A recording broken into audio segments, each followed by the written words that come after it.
What's up, everybody? James Duggan here with IGN. I was lucky enough to play Battlefield 5 at EA Play right before E3 for about 3 hours. While I managed to put up a written preview, I wasn't able to crank this video out before the convention wrapped, so here we are. Over the next 10 or so minutes, I want to give you my impressions of Battlefield 5, cover off on why I think that this is the most revolutionary Battlefield in the last decade.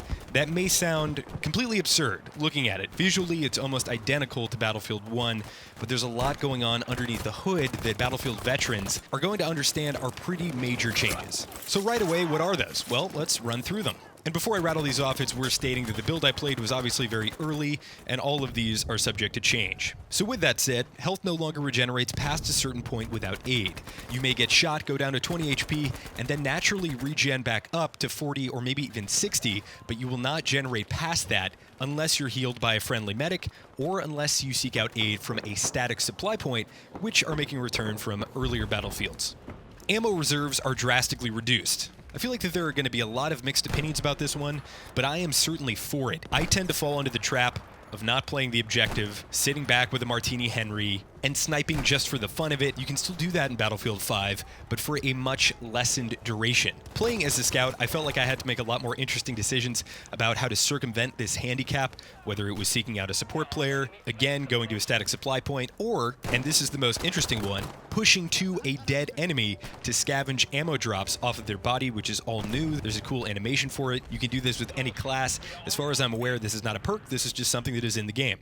Any class can revive a downed squad mate. Not a downed teammate, a downed squad mate. So if you're in a squad and one of your pals goes down, you, even as a support player, even as a scout, even as an assault, can revive them, though there is a lengthy animation involved. And that animation is actually still present as the medic class with the syringe, though it's much shorter. This means that, at least in the build that I played, committing to reviving a teammate, whether a medic or not, required a much greater situational awareness. Conversely, if you're attacking a squad and there happens to be a medic or two on their squad, you're not going to feel like players are just being miraculously resurrected instantaneously like you did in Battlefield 1. And perhaps the most noticeable change, at least for me, is that hitting the spot key, which on PC is by default bound to Q, no longer puts a big red target floating over the enemy's head that follows them around. And people who have played on servers with custom rule sets will understand that this is a pretty major gameplay change. I like it a lot. It's a lot more visceral. You can still hit the spot key, but that's actually instead just going to mark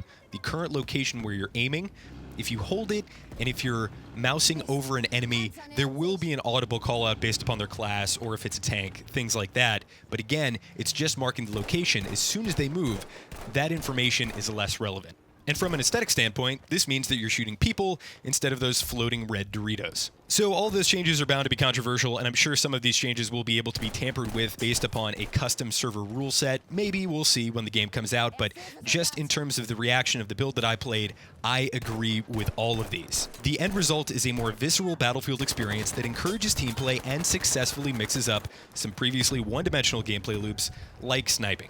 This, of course, does mean that there is a greater reliance on squad mates, and I know some of you out there are going to wince, because interacting with players that you don't know is not necessarily always fun. As an example, there were many times that I was out of ammunition, and the support players playing the test build refused to divvy out ammunition for whatever reason, but I fully plan on playing Battlefield 5 with a squad that I know that I'm communicating with on Discord or the in-game chat.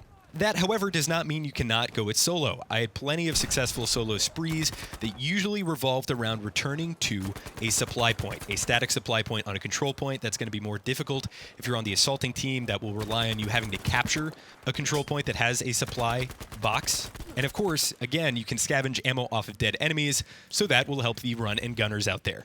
The thing that I was the most underwhelmed by, that I was expecting to really blow me away and just absolutely did not, was the building. You can set up stationary machine guns as the support class, which is kind of cool. But I think, as we all know, those are bullet magnets.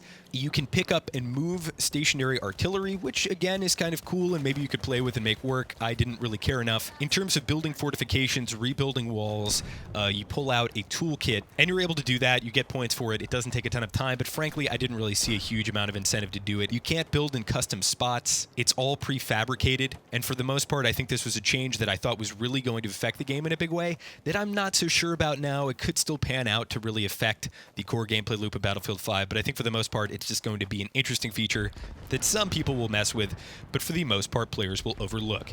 There's another very significant change in the form of archetypes to classes. These are almost sub-specializations. The one example in the build that I played was the Machine Gunner for the support archetype, which allowed the player to have a belt-fed MG42. I think the idea here is that you're further refining your playstyle. If you're playing as a scout, by default, the fantasy there is kind of snipers, single-shot bolt-action rifles, things of that nature, but there could potentially be a sub-specialization that allows you to use more silenced weaponry, suppressed SMGs, that kind of thing.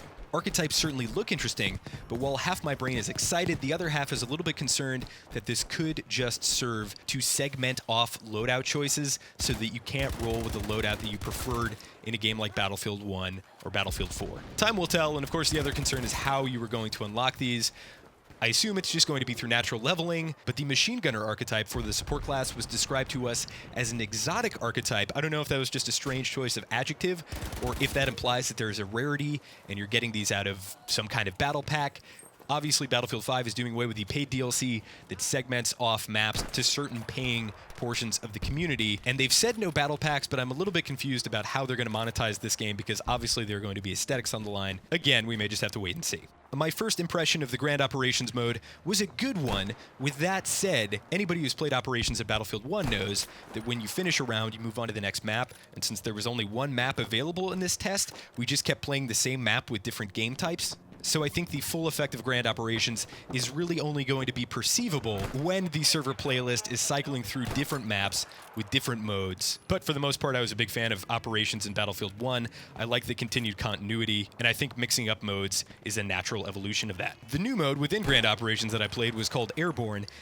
Most people that I've talked to were playing on the defending team, which was quite fun. I can't speak to the assaulting process, but the way that spawning works for the assault team, if they don't control a control point and none of their squad mates are on the ground, is you have to select a plane, you then parachute out of the plane, which gives you the ability to kind of choose where you want to land. The downside, of course, is the enemy team can see you and see your parachute and know where you're landing. There's also talk of a very interesting final stand mode on the final round of Grand Operations, in which ammunition is further limited and death is permanent, but I think that's still in a pretty early stage, and I obviously did not get to play that.